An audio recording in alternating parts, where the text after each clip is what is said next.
میرے خاندان میں میرے سوا کسی کو سنگیت سے کوئی لگاؤ نہیں تھا. میرے گھر میں سب صوفی قسم کے حضرات تھے جو کہ سنگیت کو اچھا نہیں سمجھتے تھے، بلکہ میرے اوپر بڑی پابندی تھی اس چیز کی کہ تم سنگیت کے لائن میں مت جاؤ. لیکن میں چوری چھپے سیکھتا رہتا تھا. پھر ایک دفعہ ہارمونیم گھر پر لے کے آیا. میرے والد کو پتہ لگا تو انہوں نے اٹھا کے باہر پھینک دیا وہ ہارمونیم بھی میرا. تو بہرحال چونکہ وہ نہیں چاہتے تھے کہ میں سنگیت کی لائن میں آؤں، چونکہ میرے خاندان میں کسی کو سنگیت سے کوئی واسطہ نہیں تھا.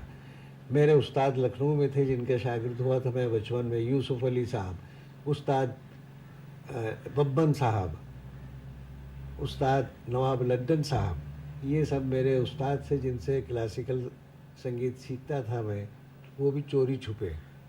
باہر کیف میرے خاندان میں کسی کو میوزک سے کوئی تعلق نہیں تھا اور میں تنہا واحد اس خاندان میں تھا جو اس سنگیت کی لائن میں آیا.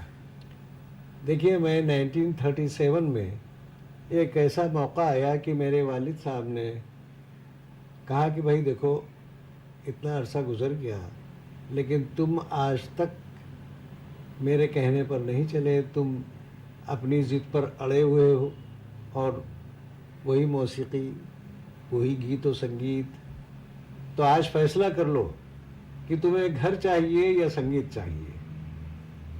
تو میں نے کہا گھر آپ کو مبارک ہو، میرا سنگیت مجھے دے دیجیے، اور میں نے گھر چھوڑ دیا. یہ 1937 کی بات ہے. اور میرے ایک دوست تھے عادل صاحب مرحوم، انہوں نے مجھے رائے دی کہ بمبئی جاؤ، آج کل بولتی ہوئی فلمیں بن رہی ہیں تو ممکن ہے وہاں تمہیں موقع ملے. تو صاحب میں بمبئی آیا.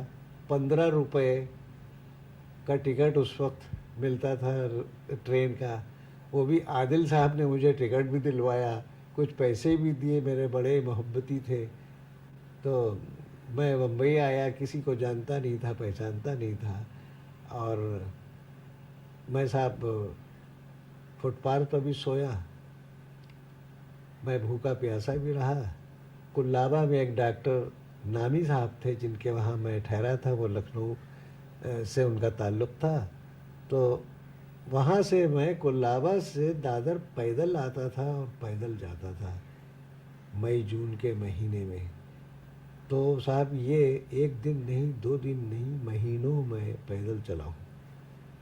اس کے بعد جب دادر پر ہی یہ سب رنجیت فلم کمپنی یہ سب تھی، تو دادر پر ایک میرے دوست تھے، ابھی براڈ وے سنیما نہیں رہا، اس کے سامنے ایک بلڈنگ وہ آج بھی موجود ہے، شیواجی بھون.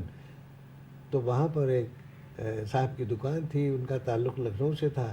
وہ ملے مجھے، انہوں نے کہا بھائی یہاں تم رہو میرے ساتھ، اتنی دور سے آتے ہو.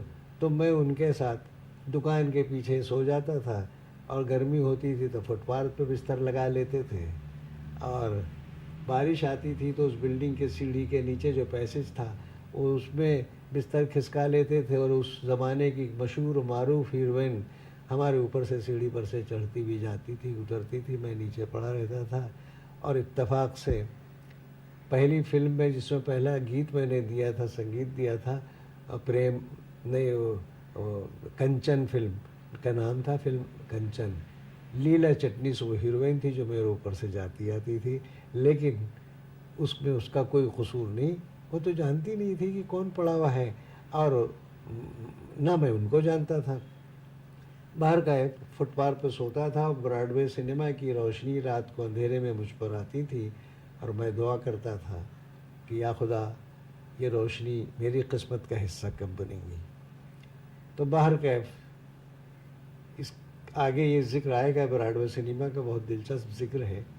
تو مجھے استاد جھنڈے خان صاحب اس وقت ایک اچھے کلاکار تھے، میوزک کمپوزر، ان کی ایک پکچر تھی جس میں وہ سنگیت دے رہے تھے، اور اس فلم کمپنی کا نام تھا نیو پکچر، اور چیمبور میں وہ اسٹوڈیو بنا تھا. اس وقت چیمبور جنگل تھا. تو ہم کو 40 روپے مہینے پر پیانو بجانے کی نوکری ملی استاد جھنڈے خان صاحب کے ساتھ، اور غلام محمد جو میرے اسسٹنٹ تھے بعد میں بنے، وہ طبلے پر تھے، ان کو 60 روپے مہینہ تنخواہ تھی۔ تو بہرحال وہاں سے شروعات ہوئی ایک میوزیشین کی حیثیت سے۔